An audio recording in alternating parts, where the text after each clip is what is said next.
Cindy Moonrose and Martin Holsinger live in a beautiful, mostly wooded hollow in West Nashville, affectionately known as Rabbit Hole Hollow.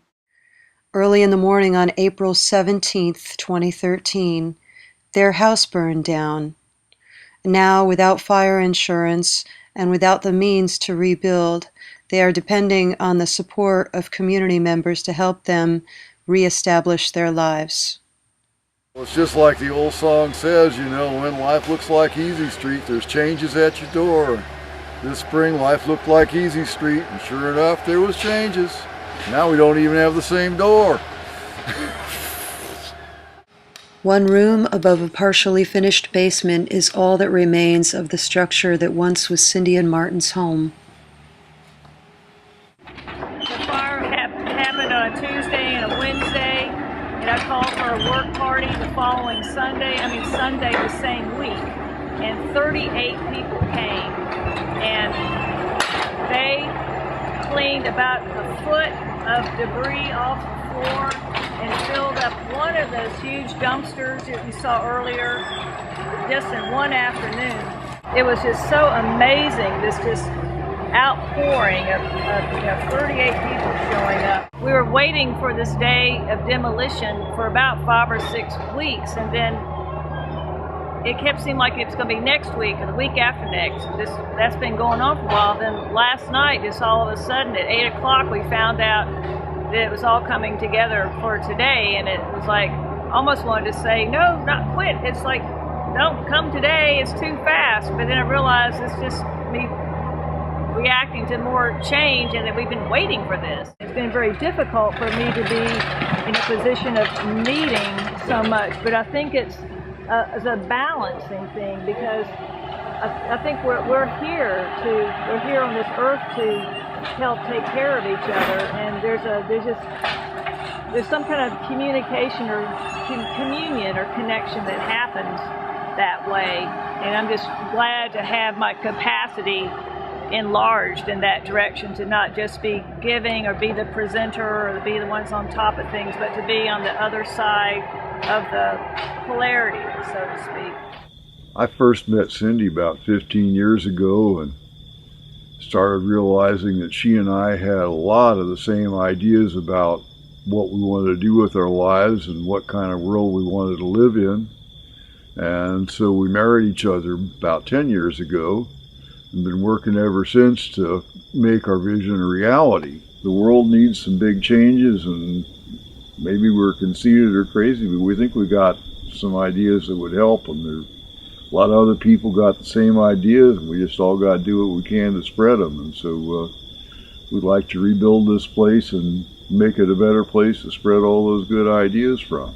We don't know how it's all going to happen, but whatever needs to happen is going to happen. I'm kind of surrendered to the process, and I really am pretty adventurous about it. I only get down a little bit. We had some green architect friends who gave us the first vision of what could be done with this place, and it was just really, really exciting. And they gave me, when they mentioned living roof, it kind of pulled me out of some depression and overwhelm about the house burning and just wondering what on earth we're going to build back. Build from about here over, and I would like to be able to have a kitchen where I can give cooking demonstrations. I teach people about year-round gardening and what weeds you can eat that grow on your lawn. What I love about this place is learning about the nature, about the wild plants, about the edibles, the medicinals, and I'm so grateful for Cindy and Martin that they so readily give out of themselves. I want to show you this little plant down here is a wild mint. It's called gill over the ground or ground ivy, and it grows all over the world, and so there's a whole bunch of different languages that have different names for it. And it's nice in salads.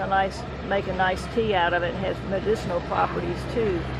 And this is one of the things I do is I teach people about plants and about year-round gardening, and I really like to do it from this piece of property here, and I'm really looking forward to being able to resume doing that and to be able to have classes year-round, even if it's wet and rainy in the wintertime or burning up hot in the summertime. And I just hope that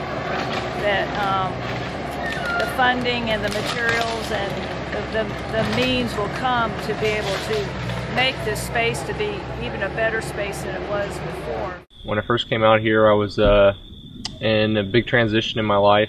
They definitely inspired me with their caring ways and how they were so welcoming and inviting and treating me like family. And this is actually the first porch I came and met them on, and now it leads into a big vacant hole. And I see a lot of opportunity here for us to help community-wide, not only this area, but really multiply out to a lot of different people and reach out to a lot of people that normally wouldn't have this kind of opportunity in their life to learn about wild edibles and to learn about spiritual healing and medicinal uses for stuff that grows all around them. And Cindy and Martin offer that opportunity, and I look forward to all of us pitching in and doing a lot more to help each other. In mid-April, the thing happened to me that makes me feel like the poster child of disaster. Our house burned down. Apparently some rodent bit the electric line that was behind a wall. We don't have fire insurance. I tried to get fire insurance back in the 1990s, and the people came out to inspect the premises, and they wouldn't issue us fire insurance. The house was built in the 40s before codes. I want people to feel like they're a part of something that's ongoing. We've had a lot of volunteer help out here. We've had a lot of classes. There'll be more classes going on in the future. And I want people to feel like they're part of helping something really wonderful happen. This has been an amazing journey for me. It keeps being amazing. People say, you know, why don't you do this? Why don't you do that? And get back to your life. And I'm thinking, well, this is our life. This is just a chapter in our life. And change is what's constant, is change, or change can happen at any time. So there's no going back to my old life. I wouldn't really want to. And when this house is redone, is rebuilt, and I really think it's going to happen, believe it's going to happen, I just really ask you to do what you can to help, and please share this video with your other friends, or if you've got other fundraising ideas, please get with me. Bye now.